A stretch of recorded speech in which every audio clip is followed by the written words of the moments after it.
organization, I'm Jeb Blunt, by the way, and my organization, People Follow You, has partnered with Win the Bigger Game to help leaders develop style inventory so that they understand who they are, and also develop inventories and style inventories for their circle of talent, the people that are around them, so they understand how to integrate and work with those folks. One of our premises with People Follow You is that leaders get paid for what their people do, right? So therefore, they have to do everything in their ability to help those folks win.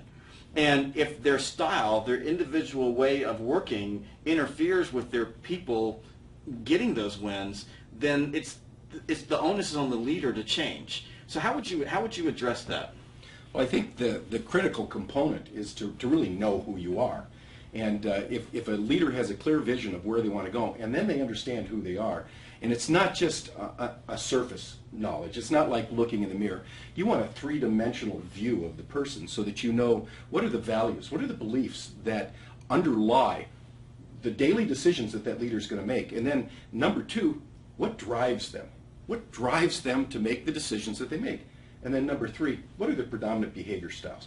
If we can do all of that, we can put those three dimensions together in a person, they have a very clear view of themselves. And what they can do with that clear view is begin to make conscious decisions about actions that they take based on their clear values and the impact that they hope to make on the people that are going to follow them.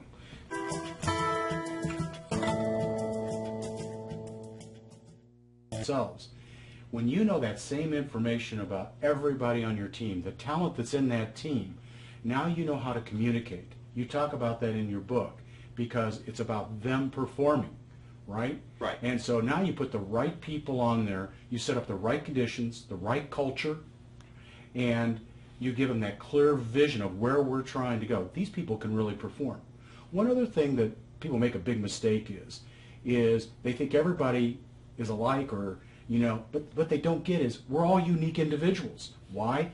We come from different backgrounds. We have different experiences. We have different motivations.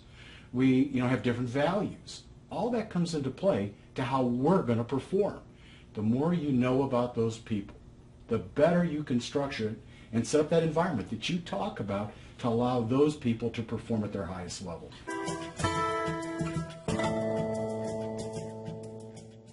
Well, it's interesting, in our interviews for People Follow You, because we interviewed hundreds of people, we actually discovered that the best leaders were the leaders that focused on the individual. They changed their style, their coaching style, their focus, everything to the individual. We were talking about how a leader making a change can impact the entire team all the way through the organization. So if you take a leader and you help them understand their style, how do they apply that to make sure that that their style then begins to cascade through the organization and impact the overall culture? Well, I think quite honestly, when we talk to leaders, we find out where they find their problems are, and those come up pretty quickly.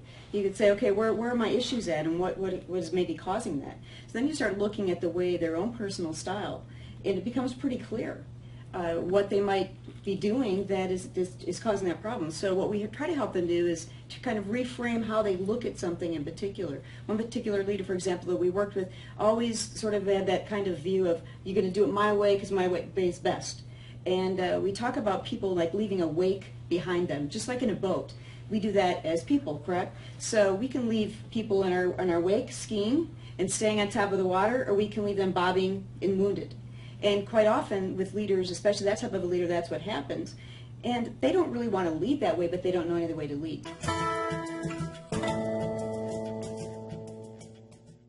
These assessments are a tool. It's like any other tool that companies have. This is an excellent tool because it collapses time frames. It's like we spend time together, we're going to know each other a lot better, Jeb, right? And you're going to know a lot more about my style and how to interact with me. But these assessments actually can take in a very short time and help you have that kind of insight into people. Well, it's interesting, culture is everything, right? So we understand that the companies and people and organizations and teams in any basic families, government, wherever, they're number one because of their culture. And one of the things that we've learned from you guys is that if I know how you communicate, and I know how you communicate, and you know how I communicate, and we adjust our styles to each other, that we actually build a stronger culture so that we get stuff done. And essentially in business, and that's what we all do, it's about getting stuff done. How does that statement? Well, it's really important because the culture is everything.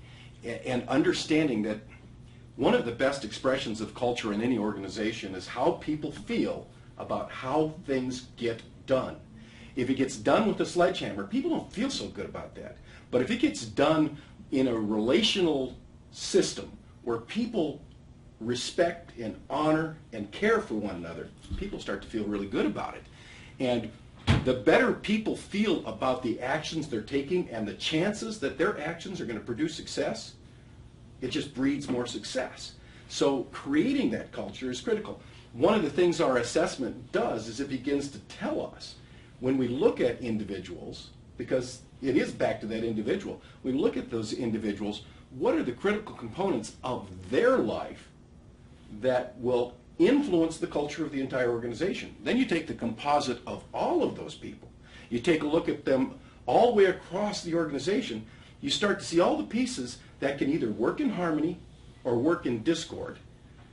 And then we have the opportunity to really coach them. It's like being the manager of a baseball team. You know, you got the World Series coming up here, you got the manager of the baseball team. A really good manager knows how to work with the skills and the talent of every player on the team and help them be the best that they can be. And it's not treating every player exactly the same, because they're not all the same. Your pitcher is much different than your catcher, your first baseman, your center fielder. They all have different talents, and they have to be used in the right way.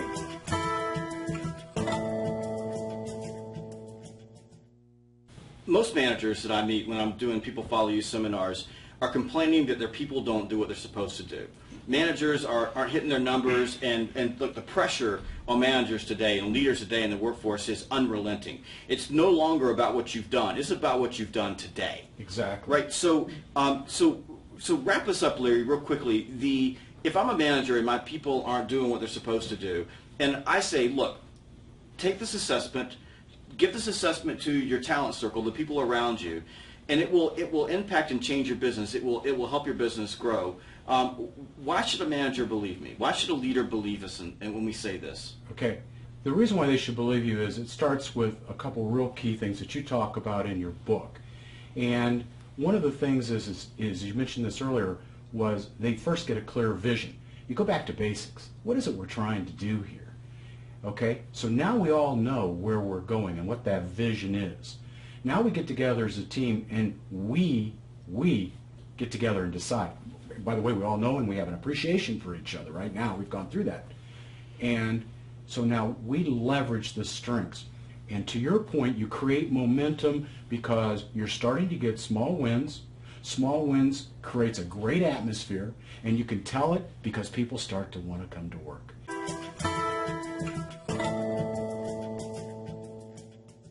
To wrap this up, if you understand who you are and you understand who your people are, then you're able to leverage their talents and get them in position to win. When people are winning, they're getting what they want, both from a career standpoint and also personally. Mm-hmm. And when they're winning, it creates loyalty, right? It creates trust. Exactly. It creates belief. It creates a way for them to find a path in their career that makes them happy. Right. And the reality is if people are happy, they're not following a company or a paycheck or a slogan or some incentive program. They're following you. And as a manager, when people follow you, anything is possible.